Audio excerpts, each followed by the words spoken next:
لفرمايشتي ترى بيغمبري خوا صلى الله عليه وآله وسلم أفرمي للروج قيامته رب العالمين إن الله لينادي يوم القيامة أين جيراني أين جيراني. أفرمي للروج قيامته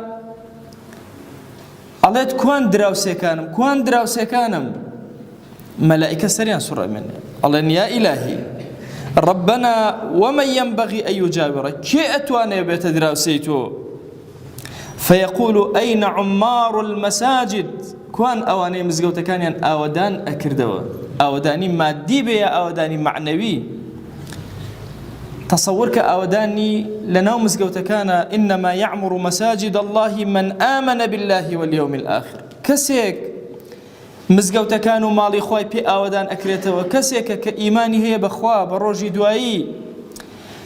فرمانك بشاكا رقريك لخرافة ولم يخشى إلا الله لكزنا ترسي إلا رب العالمين نبي أفرمون هركس بيني تعميري مزقوتي كر مادية معنوي أم صفة جوانانيتي خوائك تخاوني أم صفة جوانانا